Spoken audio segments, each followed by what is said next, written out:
Bueno, vamos a comenzar. Voy a presentar al siguiente ponente. Que se llama Miguel Ángel Cano Baños, profesor titular de Criminología y Derecho Penal de la Universidad de Granada. Me acaba de comentar que recibió la acreditación como catedrático hace aproximadamente un mes. Eso también demuestra su importancia tanto en las áreas de Derecho Penal como de Criminología. Como decía, es profesor titular de la Universidad de Granada, es coordinador de los estudios de Criminología de la Universidad de Granada, ¿vale? Es doctor en la universidad. Bueno, el nombre de la universidad, mira que lo vas a decir tú, en Alemania. Bueno, sí, Potsdam, pero tampoco es. Bueno, pero o Nuremberg. Derecho, pero también doctor en Criminología por la Universidad de Murcia. Entonces tiene una estrecha relación con nosotros también. Es autor de una cantidad, innumerable de artículos relacionados tanto con el derecho penal como con la criminología. Es experto en ciberterrorismo y su ponencia de hoy precisamente está relacionada con eso, con el terrorismo y el ciberjihad, ¿vale? Entonces, Miguel Ángel, para mí es un placer tenerte aquí, viniendo de la gran tierra de la que vienes. Porque vengo de Salamanca, realmente. Bueno, pues también es buena tierra. Bueno, cuando quiera Miguel Ángel tiene la palabra. Muy bien. Bueno, buenos días. Yo con vuestro permiso me voy a quitar la mascarilla, ¿de acuerdo? Porque hay distancia social y si ustedes me lo permiten voy a dar la conferencia primero de pie y después la voy a dar sin mascarilla, con el permiso de ustedes, porque a estas alturas ya del COVID ya estamos un poco hartos. Bien, en primer lugar agradecer a mi compañero Alberto Pintado el haberme invitado. Esta invitación me la cursaste hace más de medio año. O sea, una cosa que en España no suele suceder, que te cursen una invitación con medio año de antelación, porque yo dije, Alberto, yo no sé qué voy a hacer la semana que viene, pero ya con 6 meses de vista y te dije que sí. Y te dije que sí, a pesar de la agenda que tengo, porque yo estaba el domingo en Ciudad Real y el lunes en Salamanca. Llegué a Granada el lunes por la noche, cambié de maleta y me vine aquí a Cartagena encantado de la vida. Bueno, yo iba a decir voy a ser breve, no voy a ser breve. Yo voy a intervenir, mi intención es hablar sobre los 50-55 minutos sobre el tema. He variado un poquito, he añadido un par de palabras al título de mi ponencia. Yo voy a hablar de la ciberyihad en la Europa del año 2022. ¿De acuerdo? Porque, bueno, es un tema que yo pienso que puede resultarles a ustedes interesante por una sencilla razón. Ya, si ven ustedes las noticias de prensa, si las vemos en televisión, pues, ya no tratan Estado Islámico, ya no tratan atentados terroristas en Francia o en otros países europeos, sino que ahora todas las noticias están concentradas en el conflicto en Ucrania, en el COVID y en lo que va a pasar con Ceuta y con Melilla, ¿no? Yo si fuese Ceuta y melillense, la verdad es que estaría un poquito preocupado. Y bueno, en la huelga de transportistas. Pero ya temas de radicalización no se están produciendo. Atentados terroristas que nosotros sepamos no se están llevando a cabo. Hubo el otro día un atropello masivo en Bélgica. No sé si nos estarán contando la verdad o no, pero parece ser que no tiene una connotación terrorista. Pero de lo que no me cabe la menor duda es que los procesos de radicalización se siguen produciendo, porque yo que suelo navegar por Internet a la búsqueda de contenidos de carácter yihadista o islamista, pues me sigo encontrando. Es muy fácil, porque la propaganda está ahí. El Estado Islámico, lo veremos ahora después, pues está bastante debilitado. Y esto da lugar a preocupación. Yo hoy, en mi ponencia, yo les voy, en principio, a hacer una precisión terminológica, ya que, claro, ciberyihad es equivalente a ciberterrorismo. Y ciberterrorismo se puede, como veremos ahora a continuación, se puede contemplar desde una perspectiva amplia o desde una perspectiva estricta. Y yo les voy a hablar, en primer lugar, qué significa esto de ciberterrorismo desde una perspectiva estricta, que es, me adelanto a lo que les voy a explicar, es utilizar Internet como medio y como fin para llevar a cabo un ataque cibernético que cause la pérdida de vidas humanas, que, como saben ustedes, todavía no se ha producido. Y la perspectiva amplia es la utilización de Internet con objetivos terroristas como medio. Se utiliza Internet como medio para lograr fin, que es la comisión de un atentado terrorista, pero en entornos offline. Eso, en primer lugar. La segunda parte de mi conferencia va a girar en torno a lo que ocurría hasta el año 2019, cuando Estado Islámico sufre pues, un debilitamiento considerable, lo que ocurría entonces en los procesos de radicalización y lo que está ocurriendo ahora en el año 2022, una vez que esta organización pues, ya no tiene el protagonismo que tenía, eso es evidente, pero sigue estando ahí. No es que siga estando ahí, es que tenemos a 30.000 combatientes extranjeros que la mayoría pueden haber perecido, pero hay otros que no. Y les explicaré qué está sucediendo con los denominados con los foreign fighters.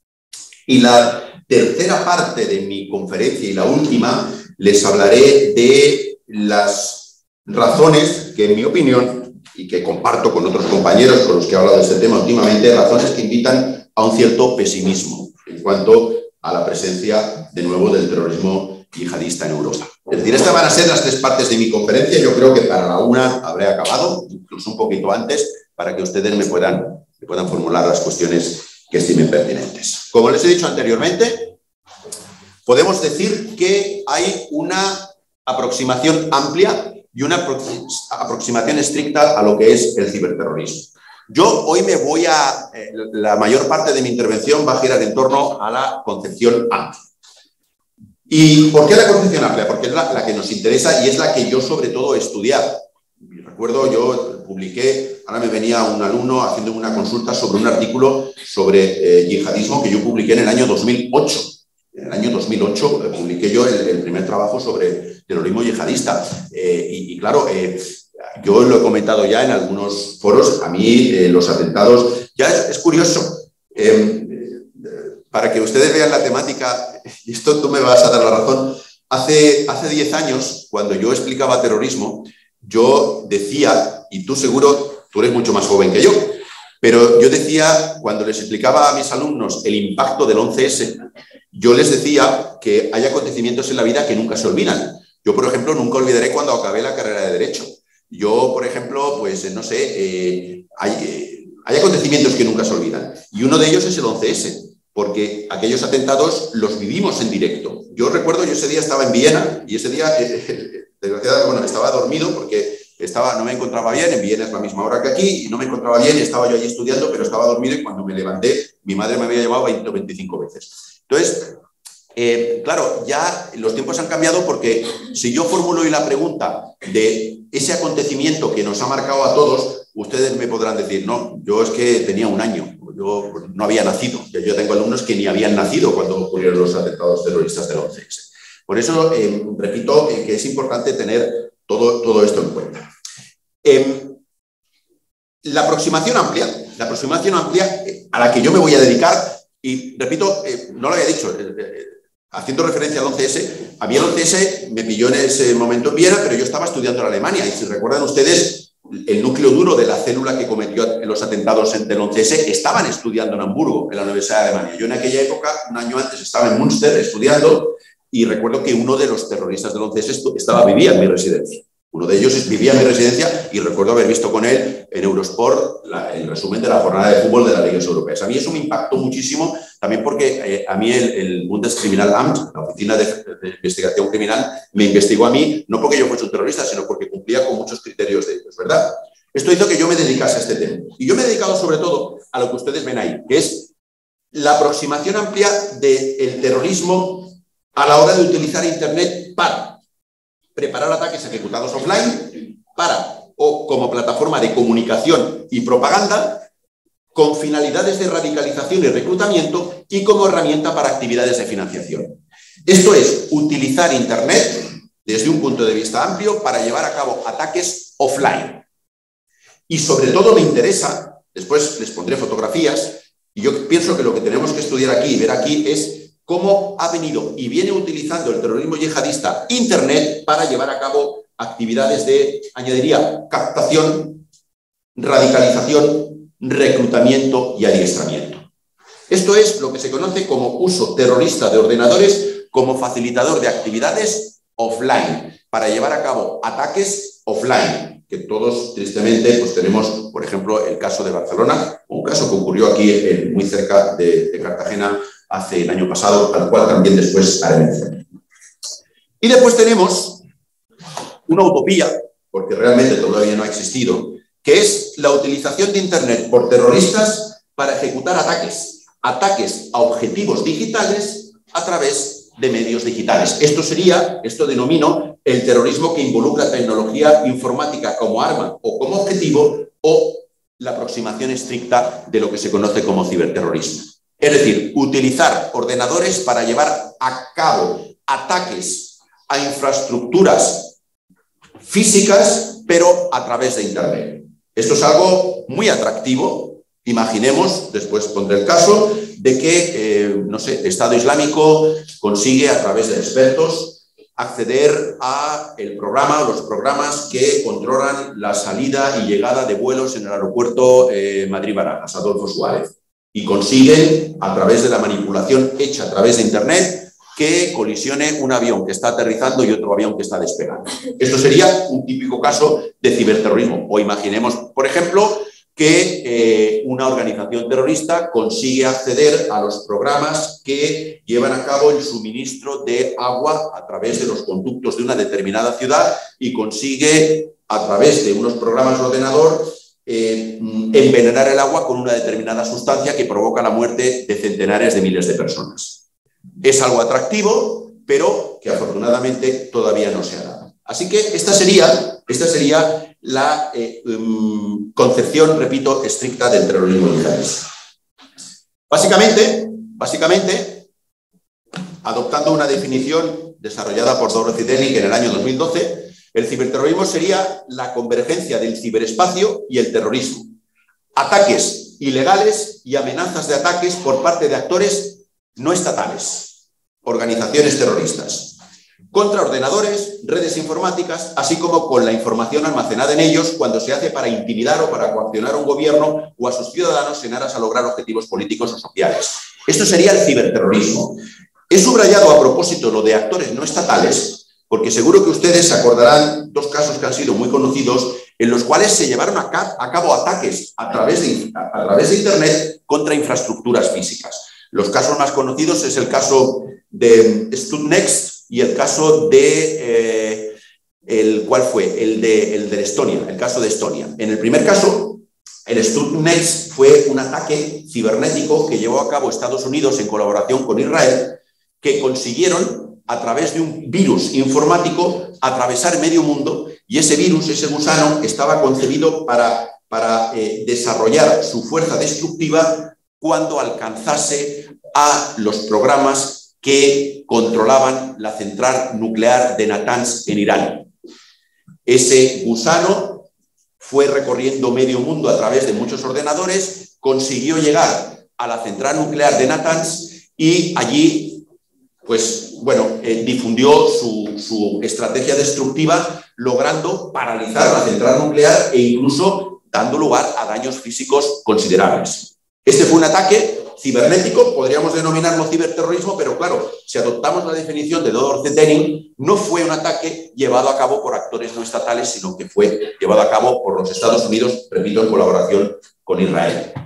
El segundo ataque fue el de Estonia, en el año 2007, quiero recordar, que fue un ataque llevado a cabo por hackers contratados por el gobierno ruso y que lograron paralizar todas las páginas web de los centros gubernamentales, ministerios, etcétera, de Estonia, y todo porque el gobierno de Estonia había decidido retirar un monumento al soldado ruso de la Segunda Guerra Mundial de una plaza pública en Tallinn, que Tallinn es la capital de Estonia. Pues como consecuencia de este acto, que el gobierno ruso lo consideró como un menosprecio, lograron, repito, llevaron a cabo un ataque informático que logró paralizar durante días todos los servicios informáticos gubernamentales de Estonia. Esto fue un ataque informático. Si lo hubiese llevado a cabo una organización terrorista, podríamos hablar de un ataque cibernético, pero fueron ataques no estatales. Y en segundo lugar, para calificar como ciberterrorismo una conducta o un ataque debe resultar, y esto es importante, en violencia contra personas o propiedades, o amenaza de violencia contra personas o propiedades, o al menos causar suficiente daño como para generar miedo. Esto, repito, estoy hablando del concepto estricto de ciberterrorismo. Ataques contra objetivos cibernéticos utilizando medios cibernéticos. Esto es algo atractivo, y es atractivo por las razones que les voy a mostrar ahora a continuación. Sería ideal, imagínense ustedes que una organización terrorista consigue pues, acceder al mecanismo que controla un aeropuerto para lograr que colisionen dos aeronaves. Es un objetivo atractivo y en principio todos podríamos pensar que hay una serie de razones que pueden hacer esto que sea una opción atractiva. En primer lugar, en teoría, recursos mínimos. Todo lo que se necesita es un ordenador y una conexión a Internet. Es decir, el ciberterrorismo en principio es más barato que los métodos terroristas tradicionales. Podríamos pensar así. Veremos que no es del todo cierto. Pero esta podría ser una razón. 2. Anonimato. Es evidente que, al igual que muchos internautas, que muchos hackers, que muchos ciberactivistas, los terroristas pueden usar nicknames, pueden iniciar una sesión en un sitio web como un usuario invitado, no identificado, y evidentemente esto dificulta pues, las tareas de las fuerzas y cuerpos de seguridad del Estado para rastrear la verdadera identidad. Sobre todo si, y seguro que ustedes lo conocen, si utilizamos, por ejemplo, servidores o si nos vamos a la Deep Web o la Darknet y conseguimos enmascarar nuestro ordenador con una IP o sin una IP mediante las que no puedan rastrear. Esto es también una opción atractiva. Ataques a distancia. Fíjense ustedes lo que hizo Estados Unidos. Desarrolló un programa en los Estados Unidos en colaboración con Israel que consiguió atravesar el medio planeta hasta llegar a la central nuclear de Natanz. Ataques a distancia. Un terrorista delante de un ordenador en un lado del mundo puede lanzar un ataque, enrutarlo a través de docenas de países y causar un gran daño en la sociedad o nación en el otro lado del globo. Hay noticias que indicaron que cuando Estados Unidos ataca a Afganistán después de los atentados del 11S, se encontraron ordenadores que tenían, habían conseguido acceder a programas que regulaban la apertura y el cierre de compuertas en una presa, creo recordar, en Denver, en los Estados Unidos. Porque al parecer a Al-Qaeda no se le ocurrió otra cosa que manipular los programas para que esa presa abriese las compuertas e inundasen una ciudad causando miles de víctimas, ¿no? Bien, podrían haber lanzado el ataque desde Afganistán, no se ha producido porque veremos que esto tiene un coste y esto tiene unas dificultades que no son fáciles de salvar. Pero la opción está ahí. Después, vulnerabilidades. Efectivamente, los ciberterroristas pueden realizar ataques a los ordenadores y redes de ordenadores, gobiernos, individuos, servicios públicos, aerolíneas. Muchos estudios han demostrado que las infraestructuras críticas y los servicios de emergencia son vulnerables a un ataque terrorista. Yo les he puesto un ejemplo del aeropuerto, pero piensen ustedes en los programas, las centrales que controlan el servicio de metro en Madrid o en Barcelona, o en los programas que controlan el suministro de agua en una determinada ciudad, o incluso, fíjense qué cosa más fácil, los programas que controlan los semáforos en una determinada ciudad. Pueden presentar agujeros que permitan manipular esos sistemas a través de Internet. Sí, claro que sí. Y esto es algo que puede ser aprovechado por los terroristas. Pero claro, ustedes estarán pensando ya en algo lógico. Hombre, esto no lo hace cualquiera. Se requieren una serie de conocimientos en informática que muy probablemente los terroristas no tengan. Y dirán, bueno, pues que contraten a hackers o que contraten a expertos en informática. Esto tiene un riesgo que evidentemente saben ustedes y que analizaré después. ¿Alcance del daño? Pues sí. En teoría, con un ataque cibernético, un terrorista puede controlar los semáforos de un área, en un área determinada, el sistema de control de tráfico aéreo de un aeropuerto, ordenadores que controlan el sistema de transporte subterráneo en una ciudad, pudiendo causar, en teoría, cientos o miles de víctimas. Sí, es posible llevarlo a cabo. Es una opción atractiva, ya quisieran ellos llevarlo a cabo. Y por último, claro, el factor miedo, el fear factor. El ciberterrorismo encaja, en principio, con los objetivos de los terroristas de infundir miedo en las vidas de sus enemigos. El ciberterrorismo puede aparecer sin advertencia previa, no hay mucho que los ciudadanos puedan hacer para protegerse en contra de estos ataques. Es decir, el factor impacto mediático podría ser considerable. Es decir, estos son los aspectos que Gabriel Weimann ya desarrolló en su momento y que yo considero podrían hacer atractivo un ataque en el contexto del ciberterrorismo. Pero, dirán sí, pero hasta ahora no ha habido ningún ataque de este tipo. Felizmente no lo ha habido. ¿Lo han intentado? Es posible que lo hayan intentado, pero hay una serie de factores que yo les quiero mostrar que hacen dificultoso o que dificultan, mejor dicho, el llevar a cabo un ataque de estas características. Que es lo que tienen ustedes aquí. Hay un factor coste, hay un factor complejidad, hay un factor destrucción y hay un factor impacto mediático.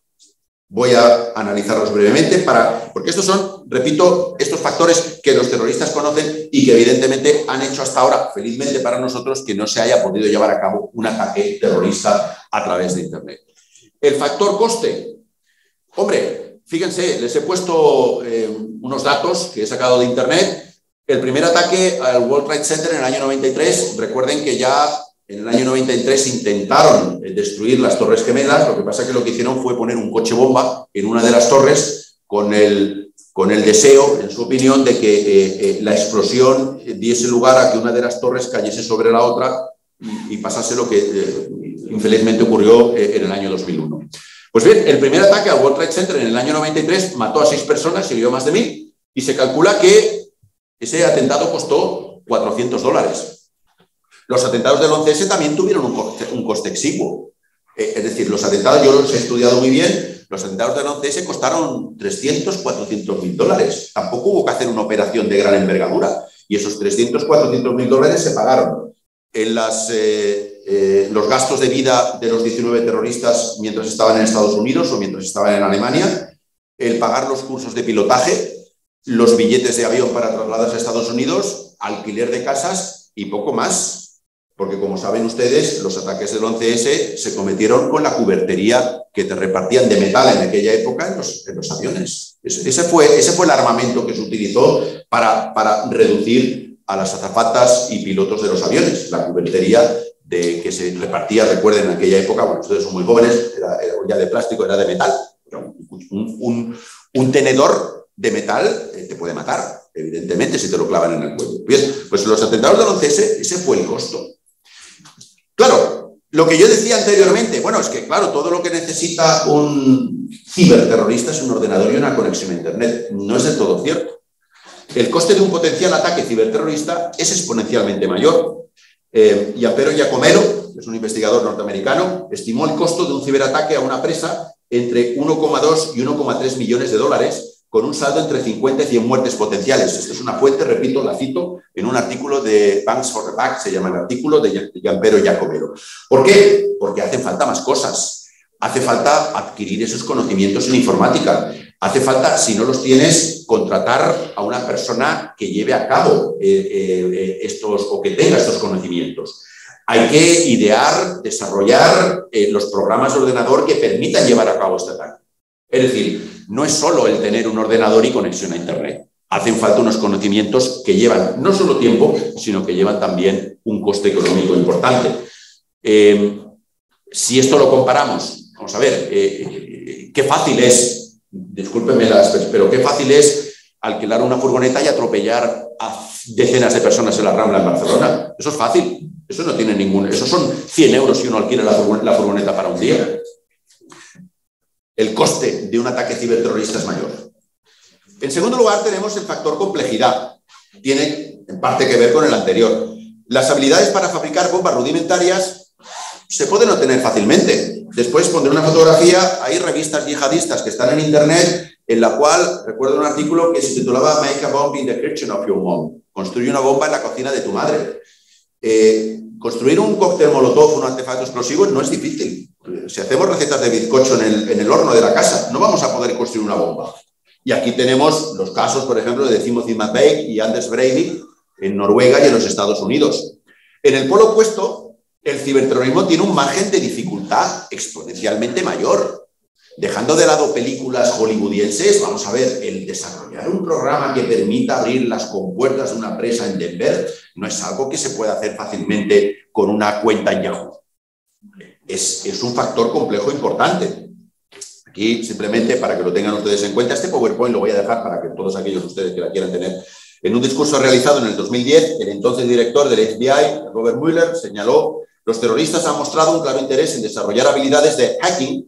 Para ello están dispuestos a entrenar a sus propios reclutas o bien contratar a extraneus con miras a combinar ataques físicos con ciberataques. ¿Qué problema hay que explicaba anteriormente? Hombre, las redes terroristas saben que corren un riesgo si se deciden a contratar a hackers para que desarrollen estos programas, porque pueden partir de la base de que son los servicios de inteligencia los que están infiltrados detrás de estas personalidades para entrar en contacto con estas redes terroristas. Son grupos opacos, son grupos cerrados, organizaciones como Estado Islámico, y se van a cuidar muy mucho pues, de ofrecer $2 millones a un miembro de Anonymous para desarrollar un programa que dé lugar a un ataque ciberterrorista. Es decir, el factor complejidad está ahí. En tercer lugar, tenemos el factor destrucción. Aquí simplemente hay que poner un ejemplo, el 11S o los atentados en París en el año 2015. Los artefactos explosivos tradicionales tienen una historia larga y ampliamente probada de destrucción de vidas humanas, y la destrucción de vidas y propiedades que puede provocar una bomba, un camión, es, como es de esperar, potencialmente masiva. Y tenemos los ataques del 11S en los Estados Unidos. El factor destructivo de un ataque cibernético es una utopía, cuantitativamente menor desde un punto de vista de las vidas humanas potencialmente afectadas, aunque no desde una perspectiva económica. Se pueden ocasionar o se podrían ocasionar daños, pero no está demostrado que un ataque cibernético, que un ataque desde el punto de vista del ciberterrorismo, pueda ocasionar semejante número de vidas humanas como no el 11S, sino los atentados de París o los atentados de Madrid con 192 muertes. Y por último, tenemos el factor impacto mediático. Ahora mismo el atentado estrella, hay varios, pero quizá ustedes eran muy pequeños o no habían nacido. Los ataques al World Trade Center supusieron un acto fantástico. Lo de fantástico lo debería haber puesto entre comillas porque fantástico ya me entienden ustedes. A nivel de violencia, que pudo ser seguido en directo en todo el mundo. Muchos de ustedes no habían nacido, eran muy pequeñitos, pero lo que les comentaba anteriormente, es decir, recuerden que aquí en España se pudo ver en directo cómo el segundo avión, pilotado por Marwan al-Sheikhi, que estudiaba también en la Universidad de Hamburgo, pues impacta en la segunda torre, incluso, recuerden, entró de forma oblicua. Yo recuerdo, les comentaba, estaba en Viena, yo el día 12 de septiembre del año 2001, el 12 de septiembre del año 2001, volé Viena-Roma, Roma-Barcelona. Yo lo que vi en los aeropuertos ese día no se lo pueden ustedes ni imaginar. O sea, un silencio sepulcral y las personas, los móviles que teníamos así de grandes, llamando a casa en cuanto tomábamos tierra, porque no se sabía lo que podía pasar. 12 de septiembre del año 2001. Los ataques terroristas también han sido impactantes, se hacen propaganda a sí mismos, no solo matan y hieren, sino que son ruidosos. Yo recuerdo, fíjense, el otro día lo comentaba en Salamanca, yo recuerdo cuando ETA pone la bomba en Hipercore en el año 87, yo estaba haciendo un examen en tercero de BUP a escasos 3 kilómetros y yo recuerdo el bombazo de cuando ETA pone la bomba en Hipercore. El problema con respecto al ciberterrorismo, desde la propia perspectiva, es que muchos de los escenarios hipotéticos, desde el corte de la red eléctrica hasta la contaminación del suministro de agua, carecen de ese impacto mediático. No se han producido, no sabemos qué va a pasar, pero nosotros creemos y yo creo que, bueno, estas infraestructuras son mucho más fáciles de atacar mediante una explosión en particular. De ahí que, en esta primera parte que ya concluyo, la aproximación estricta al concepto de ciberterrorismo la podemos explicar desde un punto de vista teórico porque todavía no se ha dado. Veremos a ver qué ocurre en los próximos meses. Paso a la segunda parte y aquí sí que me interesa, porque aquí voy a hablar ahora de la concepción amplia del ciberterrorismo, que es la utilización de Internet como medio para captar, reclutar, adoctrinar, adiestrar y llevar a cabo ataques terroristas en entornos físicos. Y esto sí que es peligroso. Esto sí que es peligroso porque sigue dándose, sigue existiendo. Mientras yo estoy aquí dando esta conferencia, se están llevando a cabo, a pesar de que Estado Islámico no ha dejado de existir, pero está tremendamente debilitado. Esto sí que se está produciendo ahora mismo mientras estamos aquí todos reunidos. Ahora voy a pasar no solo a la explicación, sino también a fotografías. Fíjense, tenemos los atentados yihadistas de otoño del año 2020, los tienen ustedes ahí. Fíjense el perfil, lo curioso del perfil, ¿verdad? Esto lo veré después. Tenemos a Abdullah Anzorov, el de la izquierda, de las gafas de sol, de 18 años, el cual, recuerden, decapitó a un profesor en Francia el 19 de octubre del año 2020 por mostrar unas caricaturas de Mahoma. Abdullah Anzorov era de origen checheno, pero que vivía en Francia. Pero fíjense ustedes, no había nacido cuando tuvieron lugar los atentados del 11S. Una semana más tarde, Ibrahim Asouai, el chico de 21 años, mata a 3 personas en la mezquita de Notre Dame en Niza. Y lo preocupante del caso de este chico, de Ibrahim Asouai, es que no vivía en Francia, sino que había llegado a Francia a bordo de una patera a través de Lampedusa, había cruzado Italia y había llegado a Francia. O sea, había tenido una entrada ilegal, procedía de Túnez. Es decir, se había camuflado entre inmigrantes económicos con el objetivo de llevar a cabo un atentado yihadista que lleva a cabo, repito, que comete en la Basílica de Notre Dame en Niza. Y el 2 de noviembre tenemos, esta es la foto que publicó, sale en alemán, Kuchin Feitzulay, este chico de aquí, lleva a cabo también un atentado terrorista en Viena, matando, acuchillando a varias personas antes de ser abatido por la policía. Estamos hablando del año 2020. Los atentados de París fueron en el año 2015. Bueno, uno de los atentados de París, año 2017 los de Barcelona, pero bueno, después tenemos, esta la he puesto esta mañana en el hotel, tenemos el caso de un ataque terrorista cometido en Roldán, ponía Torre Pacheco, pero Roldán, el caso es que en las noticias pone Roldán, debe ser una pedanía o algo, de Abdellah Mara, de septiembre del año 2021. Hay informaciones contradictorias, pero yo lo que he podido investigar, y aquí seguro que ustedes, como en otras cosas, saben más que yo, parece ser que fue un ataque yihadista por parte de este chico que, bueno, se había radicalizado y que mató a una persona mediante un atropello e hirió a varias. Estamos hablando de septiembre del año 2021, es decir, no hace prácticamente un año de que ocurrió este caso. Y esto es lo preocupante.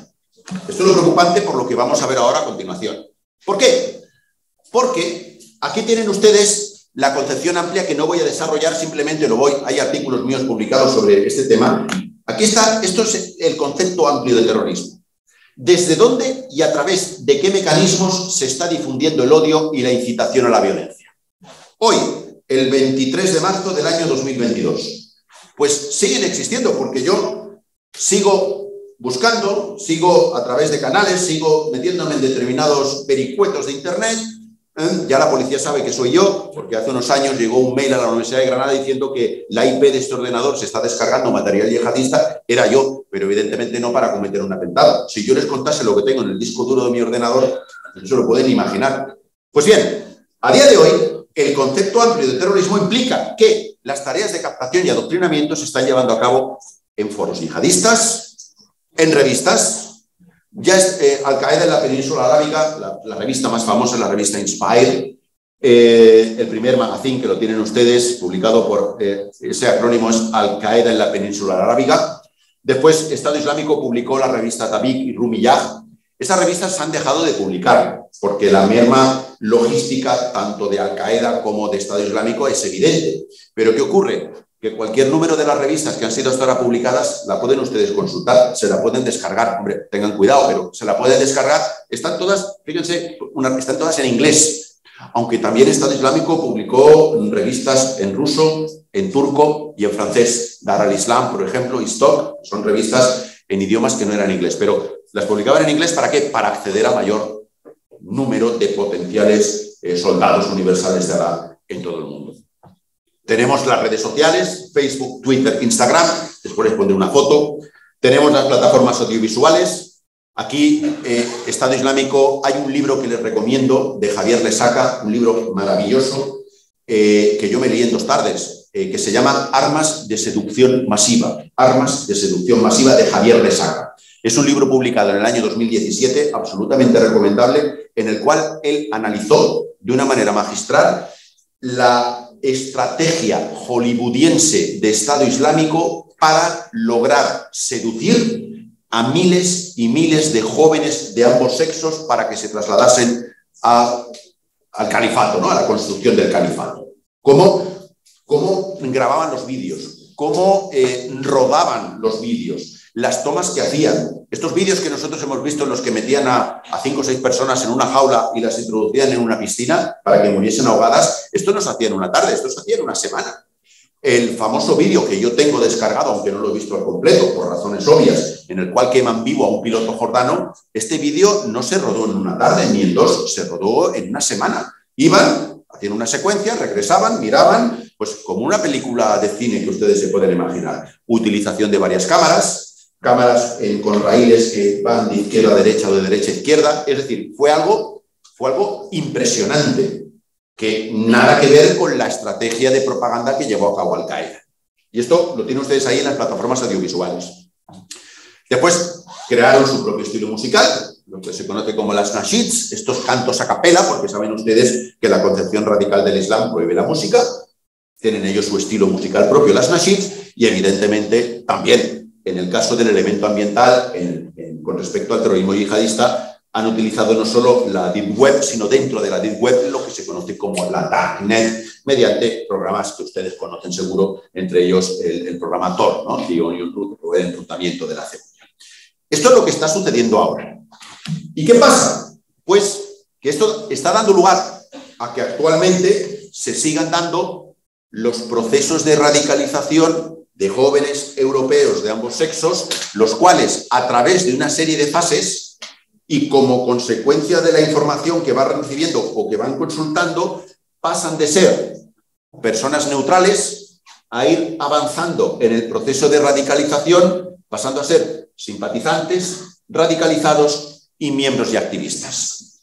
Y esto es lo que está sucediendo actualmente, con personas que pueden llevar a cabo consultas a través de Internet en aspectos relacionados con el Islam y que son captados por una determinada organización y que van avanzando en la pirámide hasta convertirse en miembros activistas. Esto es un estudio que hice yo con mi compañero Francisco Javier Castro del Centro Criminal de la Universidad Miguel Hernández. Claro, lógicamente cada fase está vinculada o no a la realización de unas determinadas conductas que pueden tener relevancia delictiva o no.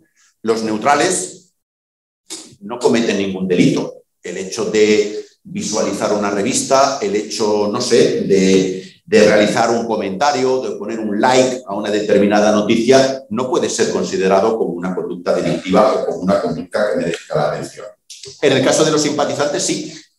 Los simpatizantes ya están avanzando en el proceso de radicalización y ya sí que aparecen delitos de enaltecimiento del terrorismo, difusión de propaganda terrorista, adoctrinamiento pasivo, autoadoctrinamiento. Ya son menos, pero ya avanzan en el proceso de radicalización. Los radicalizados ya son sujetos peligrosos. Aquí tenemos delitos de incitación a la violencia terrorista, enaltecimiento, colaboración, financiación del terrorismo, adoctrinamiento activo y ya sí que se produce o se producía el traslado a países como Siria o como Irak. Son personas que ya han completado el proceso de radicalización y que pueden o que se trasladaban a Siria no para cometer un atentado, sino pues no sé, para alistarse en Estado Islámico o para vivir el califato tal y como ellos lo percibían.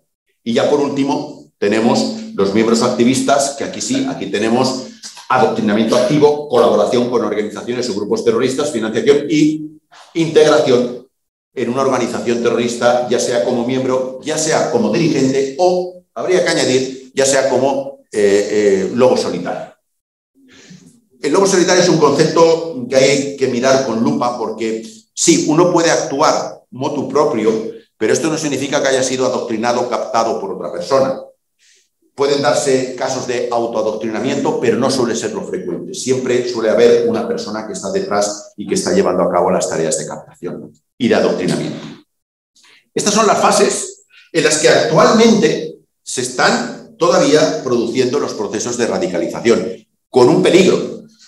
Esto hace 10 años o 15 años implicaba un lapso de tiempo de 1 o 2 años. Y ya, si nos remontamos 20 años atrás, de varios años. Y el caso más elemental es el caso de la célula del 11S, que cometió los atentados en los Estados Unidos. El miembro de la célula del 11S que compartía conmigo los resúmenes de Eurosport, cuando en el año 97 este chico no tenía la intención de llevar a cabo un ataque suicida en las Torres Gemelas. Es un proceso que fue desarrollándose a lo largo del tiempo. Ahora no. Ahora estos procesos pueden transcurrir o puede completarse en cuestión de varias semanas, con el peligro que ello implica. Tercera parte.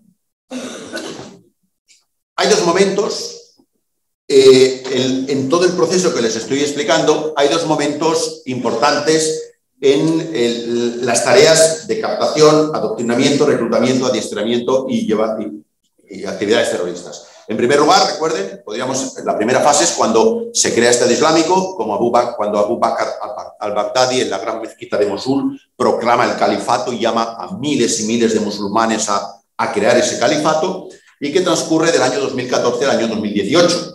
En esa época, el Estado Islámico estaba en plenitud de actuación, había una actividad incesante a través de Internet, foros, revistas, redes sociales, plataformas, nasheeds, era impresionante. Recuerdo una campaña que creó Estado Islámico en el año 2015 o 2016, en la que creó un hashtag en Twitter que se titulaba All Eyes on ISIS, todos los ojos dirigidos a Estado Islámico, y que pedían a todos los simpatizantes del mundo que se fotografiasen en su lugar de residencia y que pusiesen una bandera o una fotografía de la bandera de Estado Islámico, y que esa fotografía la publicasen en Twitter con el hashtag. Bueno, fue trending topic mundial.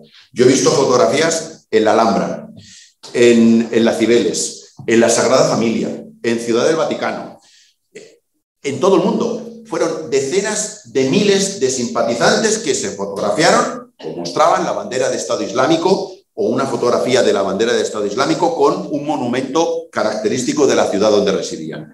Era una actividad incesante y vinculada a una organización, porque el objetivo era bien el traslado a la zona de conflicto, bien atentar en Europa, Barcelona, Estocolmo, Berlín, Niza, París, etc. Y sobre todo, lo que les comentaba antes y que comenta... Por cierto, esta fotografía aparece en el libro de Javier Besac, Armas de seducción masiva. Fíjense ustedes, esto lo pongo siempre en mis clases, el sex appeal de Osama Bin Laden y Ayman al-Zawahiri en la foto de la izquierda, allí decrépitos, arrodillados, en una cueva. Este era el mensaje con un micrófono, este era el mensaje. Esto atraía, evidentemente no, pero fíjense Estado Islámico lo que hacía. Yo siempre he dicho, esta foto de la derecha podría ser un anuncio de Benetton. Porque, fíjense, personas de razas distintas, pero que comparten un credo. Esto sí que atrae, esto sí que atraía a la diáspora occidental. Y esto era lo que estaba ocurriendo en Europa, repito, en el año del 2014 al 2018. Y sobre todo, quiero que lo tengan en cuenta, era una actividad, era una radicalización vinculada a una organización con dos objetivos: traslado a las zonas de conflicto o atentar en el propio país. Para que ustedes lo entiendan, dos recomendaciones. No sé, ¿alguien de aquí ha visto la serie Califat? ¿Quién la ha visto? ¿Usted la ha visto? ¿Le gustó? ¿Le pareció lo que yo estoy explicando? ¿Lo vio usted en la película? Sí. Bueno, pienso que es bastante realista, vaya. A mí me impactó. Esta serie la ofrece Netflix. Y es una serie basada en hechos reales. Yo no voy a hacer aquí un spoiler, como se suele decir. Aquí trata de la captación, el reclutamiento, el adiestramiento de esas dos chicas que ven ustedes ahí, que vivían en Estocolmo, en Suecia, pero una era de origen checheno y otra era de origen turco. Y el individuo que ven ustedes ahí era el reclutador, era un miembro de Estado Islámico que consiguió captar, adoctrinar y radicalizar a estas chicas. Fíjense cómo la chica de la derecha va todavía sin velo, con el objetivo de que se trasladasen a zonas de conflicto. Y la serie comienza, y usted se acordará, la serie comienza con una chica turca que ya se ha trasladado, vive en Raqqa con su marido y con su hijo, ha hecho la inmigración, se ha trasladado y llama por teléfono, en un teléfono móvil clandestino que ella tiene, llama a una policía sueca diciéndole que la saque de allí, que es un infierno, que todo lo que le habían contado es absolutamente mentira. Y pide, por favor, que la saque de ahí. Entonces, la serie es una serie de 7 capítulos. La serie tiene dos tramas. La trama de la chica turca que quiere salir de Raqqa porque le han engañado, y la trama de Suecia, que consiste en el proceso de radicalización de esas dos chicas. No cuento más. Este es un libro también muy interesante, escrito por una periodista francesa, nombre ficticio, seudónimo, porque está amenazada de muerte por Estado Islámico. Han dictado una fatwa para matarla. Porque esta periodista francesa consiguió infiltrarse a través de las redes sociales y contactar con un destacado miembro de Estado Islámico para conseguir información sobre los canales de traslado de Francia a Siria y a Irak por parte de las mujeres radicalizadas y que se querían trasladar, repito, a la primera línea del frente. Es un libro también bastante interesante. ¿Cuál es el escenario actual? Pongo el año 2019 porque es cuando Estado Islámico sufre la última derrota en Bagud, en la ciudad de Bagud, y que se trasladaría hasta ahora. Estado Islámico en declive, no desaparecido, vamos a ver, se calcula que fueron 35.000 foreign fighters los que se trasladaron de Europa a Siria o Irak. ¿Han muerto los 35.000? No. ¿Han muerto muchos? Sí. ¿Y el resto dónde está? No lo sabemos dónde está. ¿Están regresando a Europa? ¿Con qué intenciones? Lo veremos ahora después. Ha habido una merma de su actividad a través de Internet, pero en ningún caso cese. ¿Por qué? Porque todo lo que les he enseñado hasta ahora sigue en Internet y cualquier persona la puede consultar. Y ahí hay armas, como dice Javier Lesaca, de seducción masiva, que todavía siguen estando. La radicalización ahora no está vinculada a una organización, está vinculada a una ideología. Diáspora, combatientes extranjeros, mujeres, menores de edad. Sigue habiendo una radicalización, pero que no se vincula a una organización, sino a una ideología tergiversada del credo maometano que sigue existiendo, que es lo que está sucediendo actualmente. Fíjense, esto es el vídeo. Yo tengo el vídeo descargado, el vídeo dura 37 minutos, lo que pasa es que yo siempre corto en el minuto 22, que es cuando prenden la mecha, con la antorcha una mecha que va a la jaula donde estaba Muad al-Qasasbeh y donde fue quemado vivo. Yo creo que el vídeo seguro que está todavía en internet, y este era un piloto jordano que apresó Estado Islámico y que jugaron con él durante un mes y hicieron una película con él y al final lo quemaron vivo y evidentemente el vídeo lo publicaron en Twitter. Las revistas, todas estas revistas, ahí tienen Inspire de Al Qaeda en la península arábiga, ahí tienen Dabiq y la revista, bueno, aquí también la revista Inspire, fíjense, un número especial para llevar a cabo operaciones en Europa dirigidas a hacer descarrilar trenes. Un tutorial magnífico en inglés donde uno podía aprender a cómo hacer descarrilar un AVE que va, por ejemplo, de Valencia a Madrid, en la revista Inspire. Estas revistas en inglés, fíjense el layout de la revista, una revista atractiva, una revista con la cual los potenciales lectores están familiarizados o familiarizadas porque son revistas de carácter occidental, y ahí tienen ustedes, estas revistas todavía pueden ser consultadas. Y ya por último, y acabo, hay 3 razones que invitan al pesimismo, que voy a analizar y que con esto ya voy a acabar mi ponencia.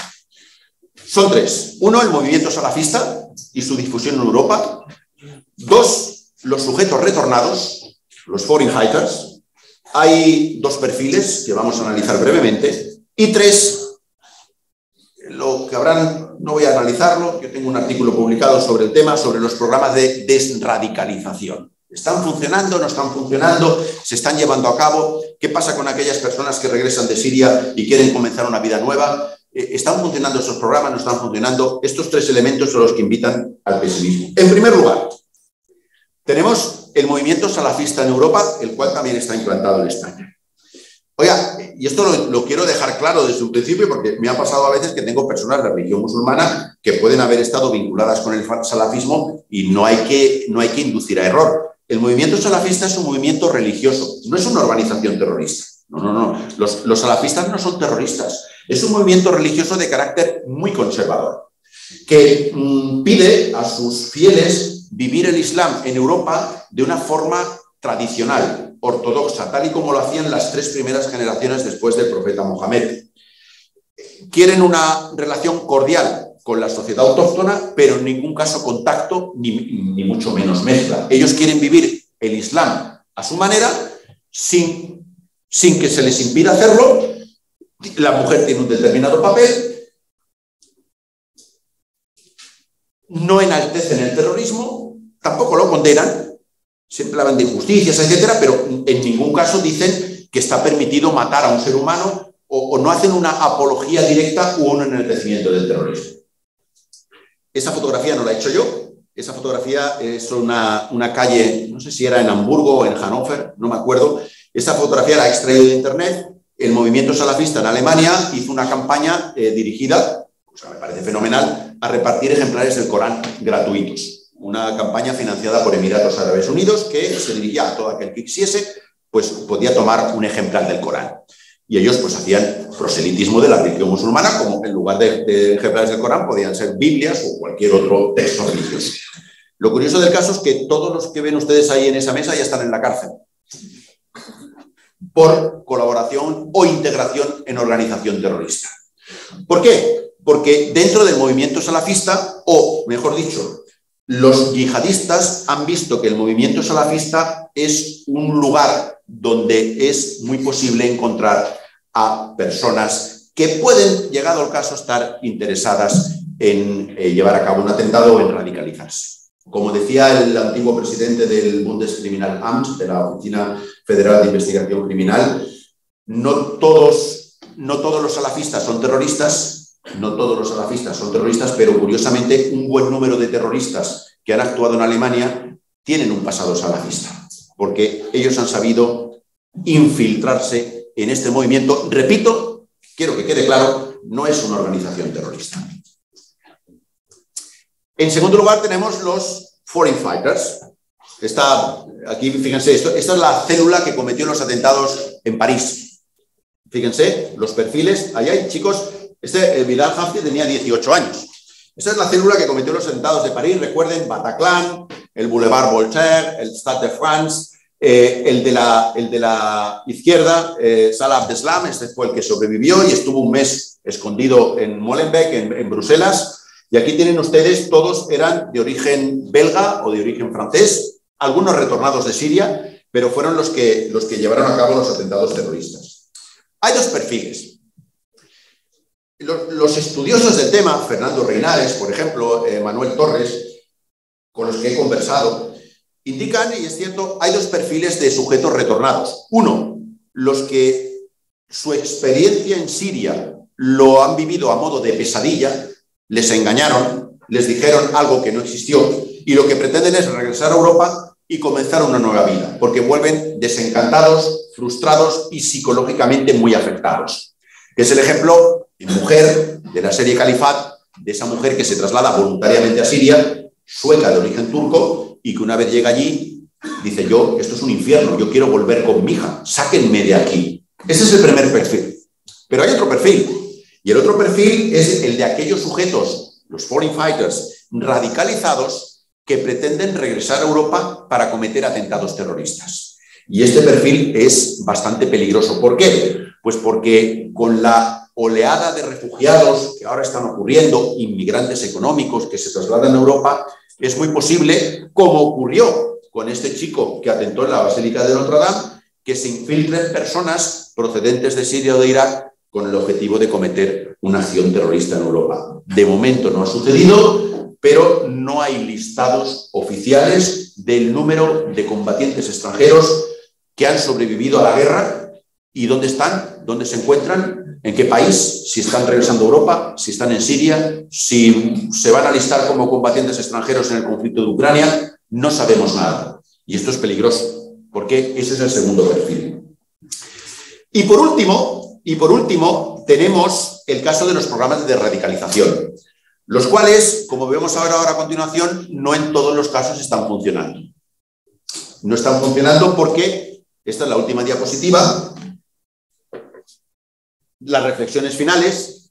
El chico ese que salía con una metralleta y con un cuchillo en Austria participó, Kutsin Fethullah, 20 años, él participó en un programa de radicalización. Pero mientras participaba en el programa de radicalización, estaba preparándose para llevar a cabo esa acción terrorista. Consiguió engañar a educadores, a psicólogos, a trabajadores sociales, y mientras estaba participando en ese programa de radicalización, ¿por qué? Porque él había sido detenido por intentar marcharse a Siria. Fue detenido en Austria y se le condenó a una pena, la cual fue conmutada por participar en un programa de radicalización. Y así lo hizo, pero engañó a todos los profesionales y una semana más tarde cometió la matanza en Viena. Y ya, para acabar, tenemos el caso de Abdullah Azorov, un chico cuya infancia, cuya adolescencia y su proceso de radicalización se llevaron a cabo en Francia. Un sujeto que tenía 18 años en el año 2020. Es decir, que no había nacido cuando tuvieron lugar los atentados del 11S. Lo cual demuestra, Abdullah Anzorov fue el chico que decapitó a un profesor francés por mostrarles en clase caricaturas de Mahoma. Demuestra que, a pesar de no existir, bueno, de estar tremendamente debilitada una organización como Al-Qaeda, todavía hay jóvenes en Europa que sucumben a los cantos de sirena procedentes del yihadismo militante y que llevan a cabo estas acciones terroristas. Lo cual constituye un peligro porque demuestra lo que les comentaba anteriormente, procesos de radicalización no vinculados a una organización, sino a una ideología. Y por último, y acabo, el caso de Ibrahim Asawi, llegada a Europa como infiltrado entre inmigrantes económicos. ¿Qué puede suceder si estos foreign fighters que estaban en Siria o Irak descubren el camino o la vía de llegada a Europa a través de África, a través de la costa africana, y consiguen subir a una patera, subir a un medio de transporte que les permita llegar a Europa, pero no para comenzar una nueva vida, no, sino para atentar aquí en Europa? Así que, como conclusión final, dos aspectos a tener en cuenta. Ciberterrorismo, no podemos decir que se haya dado, ya les gustaría, pero no es nada fácil cometer un atentado terrorista a través de Internet, porque se necesitan unos conocimientos, una logística, unos medios económicos de los que carecen, pero sí, y esto sí que es importante y que les quería señalar, peligro, pesimismo y preocupación por lo que está sucediendo, lo que sigue sucediendo en Europa con respecto a la captación, radicalización, adoctrinamiento y reclutamiento de jóvenes musulmanes de ambos sexos que pueden, con el tiempo, llevar a cabo una acción terrorista. Muchas gracias y quedo a sus preguntas.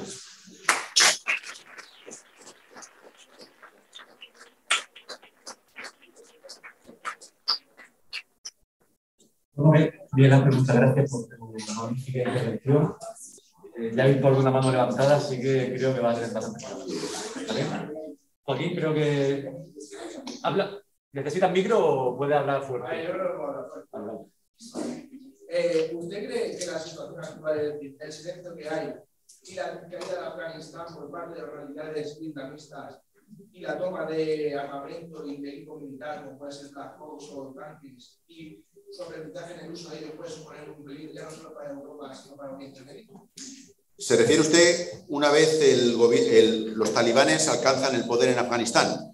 Un peligro terrible. De hecho, esto sucedió en agosto del año pasado. Es evidente que el gobierno talibán puede aprovechar esta coyuntura y puede ser quizá el factor que dé lugar a lo que Rapoport denomina la quinta oleada del terrorismo. Sin duda, porque puede ser aprovechado. Vamos a ver, ni Estado Islámico ni Al-Qaeda han desaparecido. Aunque Ayman al-Zawahiri, que es el número 2 de Al-Qaeda, no aparezca en la prensa, nadie lo ha dado por muerto. ¿Ya le gustaría a los Estados Unidos publicar la ejecución o la neutralización de Ayman al-Zawahiri? Y Estado Islámico lo mismo, no ha desaparecido como organización.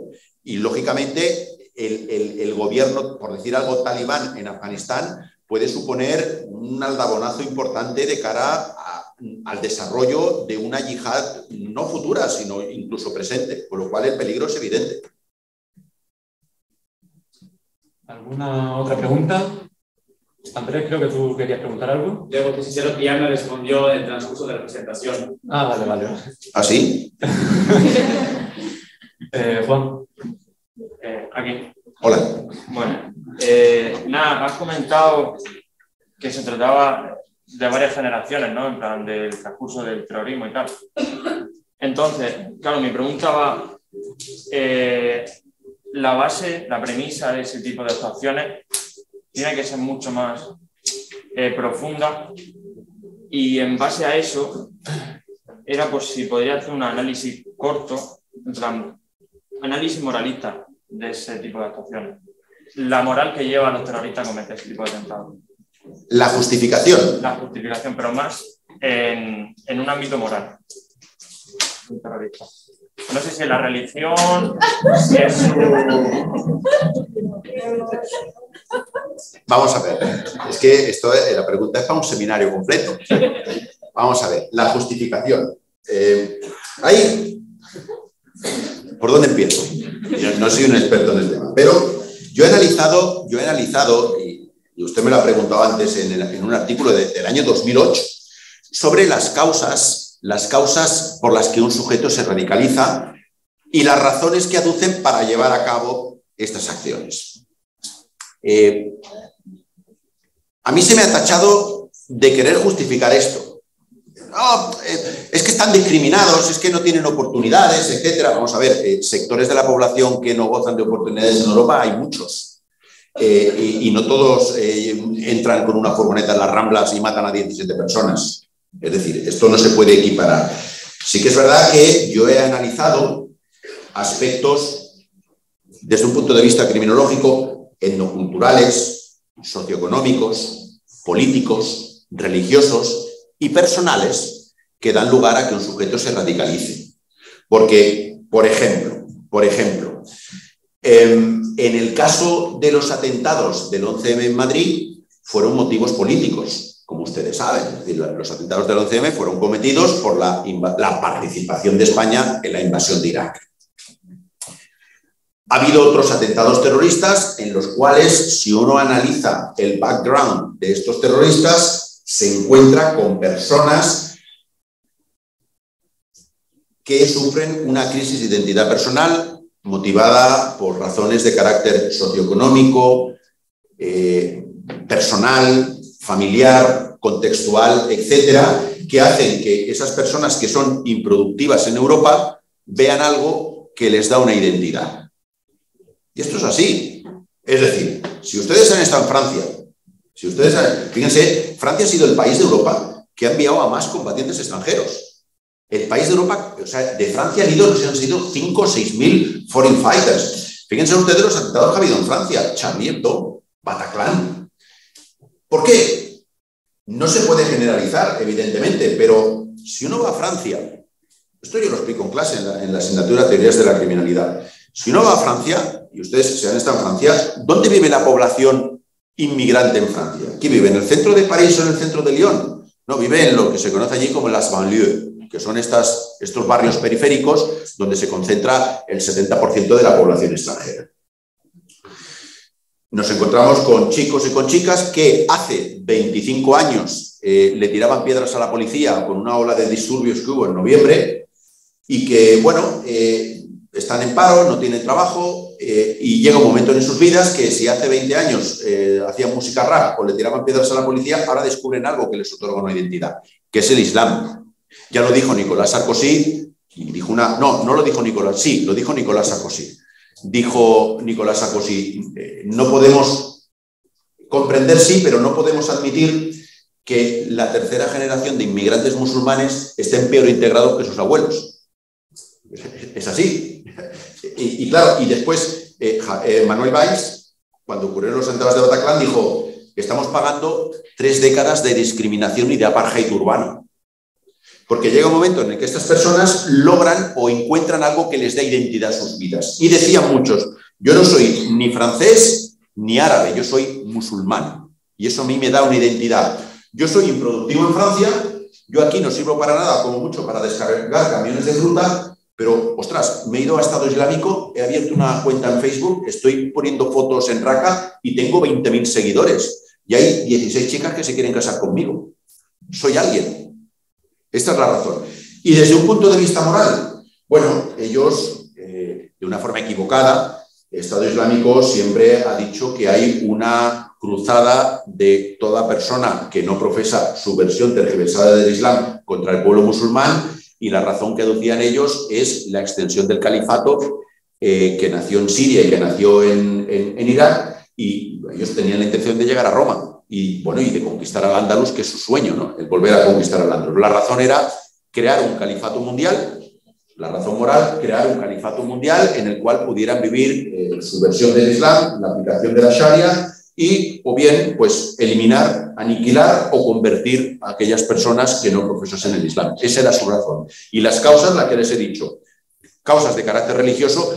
¿Por qué Abdullah Anzorov decapita al profesor? Porque para él era un ultraje al Islam el mostrar caricaturas de Mahoma, porque como saben ustedes, el credo maometano prohíbe el mostrar iconos de sus figuras religiosas. Pues ahí fue una razón religiosa. Los atentados ¿os acordáis? Es que tenemos atentados, desgraciadamente, en los atentados del 7J en Londres. Recuerden que una célula de Al-Qaeda mata a 52 personas en 4 líneas de metro. Esa fue la respuesta de Al-Qaeda a la participación. Fíjense ustedes, la foto famosa de las Azores, Blair, Aznar y Bush, los 3 han tenido su atentado. Blair en Londres en el año 2007, 52 muertos, un atentado terrorífico.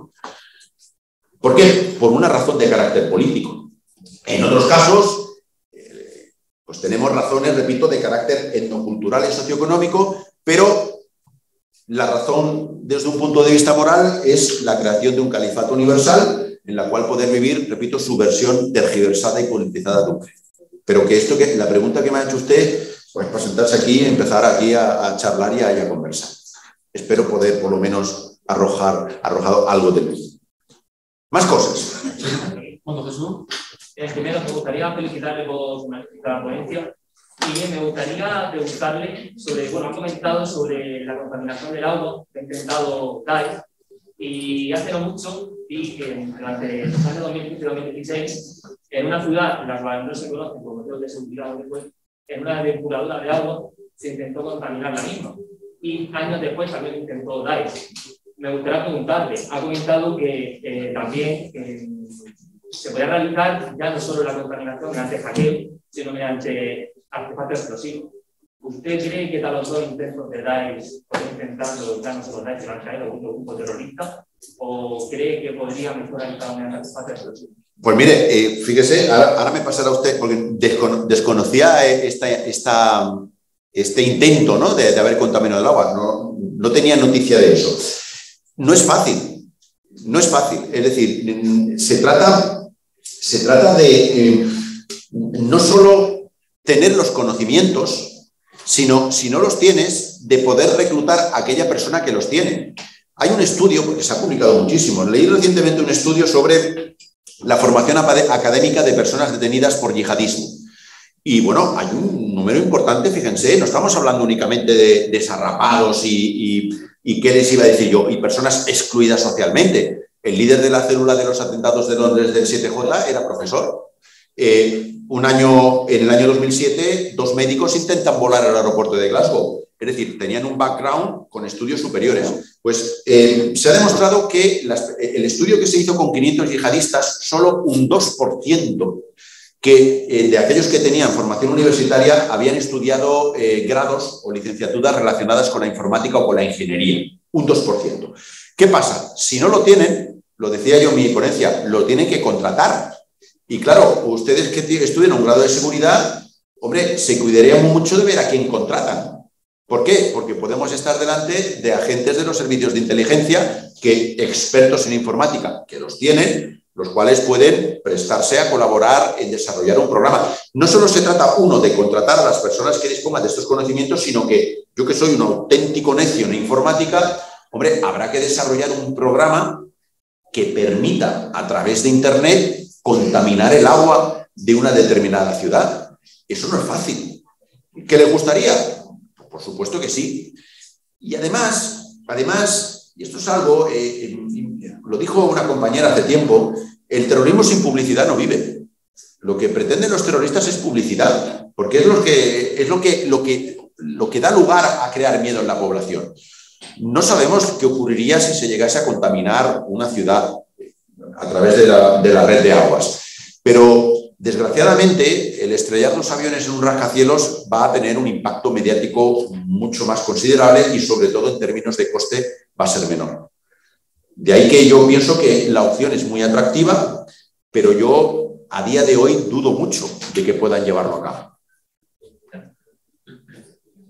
Miguel Ángel, te voy a decir un par de preguntas que hacen por el chat. La primera de ellas que la hace Manuel González. Dice, ¿sigue teniendo peso o influencia la ciberyihad femenina en cuanto al adoctrinamiento, captación y la actualidad? Sí, tengo una alumna del grado en criminología que está haciendo el trabajo fin de grado sobre las mujeres y la yihad. Y claro, y dirán ustedes, sí que tienen porque claro, oiga, vamos a ver, y es cierto, en Europa no ha habido ningún atentado yihadista en el cual haya participado una mujer. Todos han sido... En otros países sí que han participado mujeres, pero en Europa nunca ha participado una mujer. Oiga, entonces me preguntaba la alumna, ¿y por qué captan y adoctrinan y se trasladan a Siria? Bueno, porque la pregunta es interesante porque la mujer ha tenido siempre un papel fundamental en la creación del califato. ¿Y para qué se radicalizaban, adoctrinaban y se trasladaban mujeres? Pues para ayudar a la creación del califato universal en tres ámbitos fundamentales. Uno, en traer al mundo a la generación sucesiva de soldados universales de Alá, cuantos más hijos mejor. Dos, en llevar a cabo el Estado Islámico tareas de sanidad, educación, vigilancia policial, por ejemplo, de aquellas mujeres que no se vestían con arreglo al código de vestimenta proclamado por Estado Islámico, pero sobre todo actividades de educación, sanidad, pues en fin, trabajo social, etcétera. Y tres, en atender al marido, en cuidar de su marido, el soldado universal de Alá, para lograr expandir pues Estado Islámico por todo el mundo. Ellas tenían un papel. Y ellas que aquí podían, aunque la integración, esto lo he estudiado yo muy bien, porque yo he vivido 12 años en Alemania y yo he conocido a multitud, yo he dado clases en Alemania, me ha sorprendido fíjense, yo en la universidad en Münster, yo he tenido muy poquitos alumnos de origen turco en clase o de origen árabe, pero sí que he tenido mujeres. Yo he tenido mujeres que han venido a clase con su velo, estudiantes de Derecho, que han estudiado Derecho en Alemania. Y les puedo decir que el porcentaje ha sido 80% mujeres, 20% hombres. Entonces, la integración socioeconómica de ellas es bastante, hombre, en términos comparativos con los hombres, bastante mejor. Pero, aún así, ellas están muy influenciadas por el código cultural y el código ético de su familia, y ellas, pues, en algunos casos han considerado atractivo el sucumbir a este proceso de radicalización, ya que se les ha asignado un papel que ha sido, tal como nos apuntaba la pregunta, ha sido pues eso, el de crear, expandir el nuevo califato, uno, trayendo al mundo a la nueva generación, dos, realizando estas tareas que les he dicho, y tres, cuidando, queriendo y mimando a su marido. Así que el papel de ellas ha sido importantísimo y lo sigue siendo. Pablo Carbonell nos pregunta ¿en qué momento saltan las alarmas a la hora de buscar a gente en el proceso de radicalización? Pues saltan las alarmas y es un peligro. Aquí también me he llevado palos. Saltan las alarmas porque por la situación en la que estamos suele suceder, esto no solo ocurre en el ámbito del terrorismo, sino en otros ámbitos, saltan las alarmas y a veces saltan las alarmas demasiado pronto, antes de que podamos afirmar a ciencia cierta de que un individuo se ha radicalizado. ¿Por qué? Bueno, pues porque es evidente la tensión en la que se vive todo esto por parte de las fuerzas policiales, sobre todo cuando se trata de evitar un atentado terrorista. Yo en el año 2018 escribí un artículo en el cual critiqué una sentencia de la Audiencia Provincial, quiero recordar, sí, no, miento, no, la Audiencia Nacional. Critiqué una sentencia de la Audiencia Nacional en la cual condenó a un chico marroquí de 23 años por, prácticamente lo consideraban miembro de una organización terrorista. Y yo conseguí tener acceso a las pruebas, al final lo condenaron por un delito de adoctrinamiento pasivo y enaltecimiento del terrorismo a una pena de 2 años y 8 meses de prisión.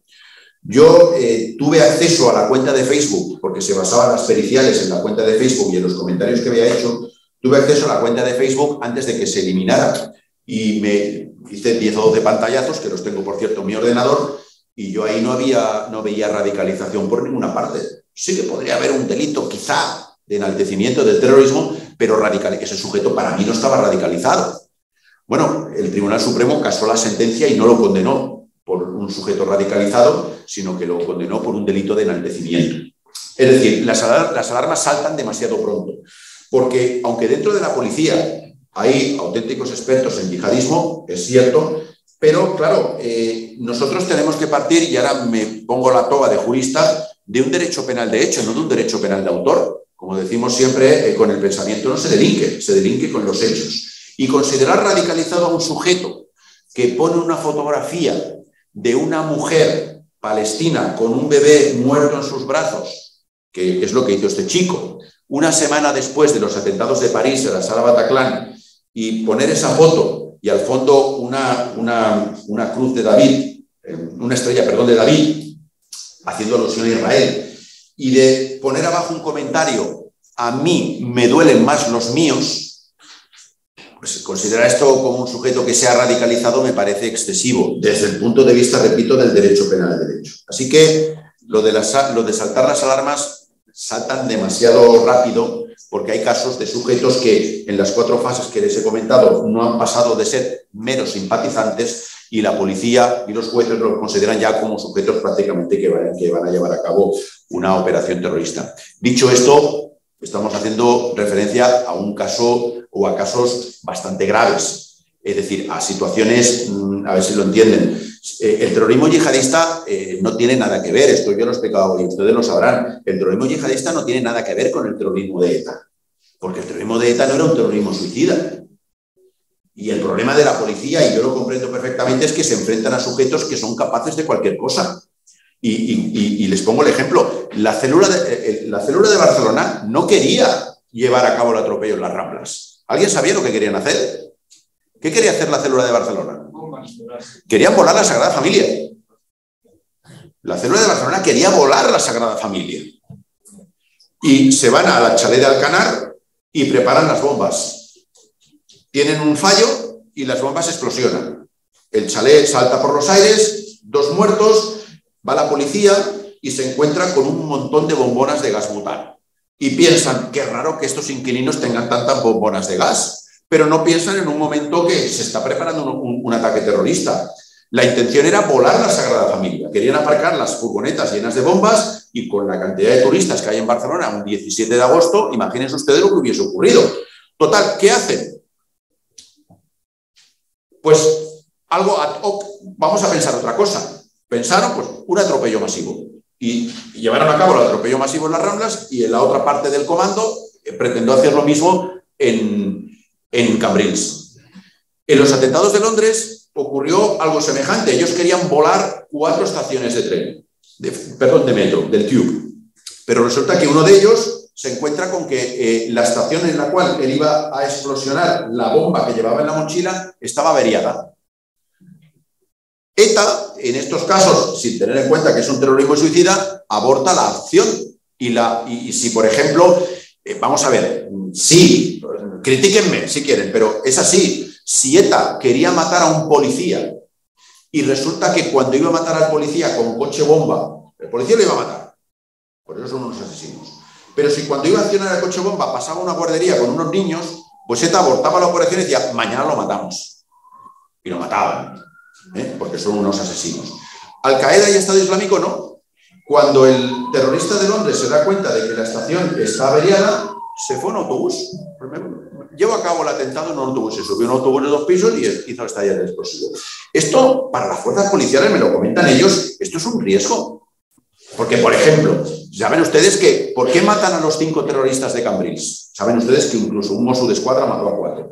Porque dijeron, vamos a ver, es que se bajaron con cinturones bomba. Oye, pero podíais haber mirado ¿cómo lo miramos? ¿Le preguntamos si es falso?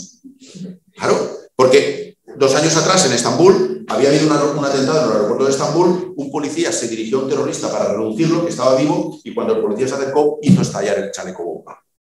Todo es muy bonito, y esto lo reconozco, yo que soy hijo de policía, es muy bonito hablar de yihadismo aquí delante de un micrófono, pero hay que estar allí, hay que estar allí. Por eso que yo, desde un punto de vista jurídico, tengo que criticar este adelantamiento de las barreras de punición, pero por otro lado me tengo que poner en la piel de las fuerzas y cuerpos de seguridad del Estado. Más cosas. Tiene un montón de preguntas. Yo lo que tú me digas. Cuando se quieran yo hasta esta noche que llegue a mi casa. Bueno, en relación con la pregunta que has contestado ahora mismo de Pablo Carbonell, ¿qué se trata de todo esto respecto a lo que acabo de preguntar? ¿Cuerpo de CNI o Cuerpo de Acción de Policía? Se encarga, vamos a ver, depende. Por ejemplo, la policía, en el caso que yo he analizado, el caso del chico marroquí que vivía en Rentería, aquí se encargó la Ertzaintza de hacer el seguimiento Y de hecho la Ertzaintza tiene un equipo, tiene un artículo publicado en internet sobre periciales en caso de radicalización, incluso hablan de una serie de fases, ¿no? Trabajo muy serio. Se encargó la Ertzaintza, generalmente Centro Nacional de Inteligencia, el CITCO también se encarga de estos temas y ya dependiendo Guardia Civil o Policía Nacional. Pero sobre todo los servicios de inteligencia, el CITCO, que todos ustedes conocen, y ya pues Mossos d'Esquadra, Ertzaintza, dependiendo del lugar, y después pues Policía Nacional o Guardia Civil, que son los que se encarga de realizar estas investigaciones. Vale, ya si quieres la última, mira. Vale. Aquí nos pregunta Belén, dice que nos puede contar sobre las consecuencias que va a traer el hecho de haber pedido contraparte del Sahara a Marruecos, por las malas relaciones que hay entre Marruecos y Argelia. Uy, eso, yo no soy... No, la pregunta está muy bien, pero yo no soy profesor de ciencia política. A nivel estratégico, no me veo incapaz. Yo realmente, como he dicho al principio de mi intervención, si yo fuese ceutí o melillense, estaría preocupado porque, claro, si se cede el Sáhara Occidental, lo siguiente que va a reclamar Marruecos, porque lo tienen en el punto de mira ya desde hace tiempo, es Ceuta y Melilla. Yo voy a Melilla con bastante frecuencia porque la Universidad de Granada tiene el campus de Melilla y verdaderamente cuando yo voy a Melilla noto el temor de la población melillense. Si ustedes van a Melilla está lleno de banderas de España por todos sitios, banderas de España, etc. Y claro, es que uno está rodeado por la valla de Melilla y después tienes al reino alauita. Yo estaría preocupado. Y en cuanto a las reacciones de Argelia, hombre, Argelia tuvo en su momento, sobre todo con la guerra civil, tuvo una organización terrorista yihadista, que lo comentaba un alumno aquí anteriormente, la cual llevó a cabo la yihad en los años 90, que es el GIA, el Grupo Islámico Armado, que logró incluso reclutar a franceses para llevar a cabo acciones terroristas, pero a día de hoy no creo que eso tenga consecuencias a nivel, de momento, a corto plazo, a nivel de terrorismo, en caso de las malas relaciones de Argelia y España. Pero esto es algo que le debería preguntar a Javier Jordán, a Manuel Torres o incluso a Fernando Reinares. No me veo capaz de responder. La última, Joaquín, ¿vale? ¿Sigue habiendo actividad de Boko Haram en África? Sí. Y es una organización bastante potente y es una organización que juró fidelidad al Estado Islámico y que hay que mirar pues, con preocupación, sobre todo por los atentados que ha realizado y que puede llegar a realizar. Sí que existe, por supuesto, igual que existe Estado Islámico, no me cabe la menor duda. Vale, pues ya está, Miguel Ángel. Muchísimas gracias por...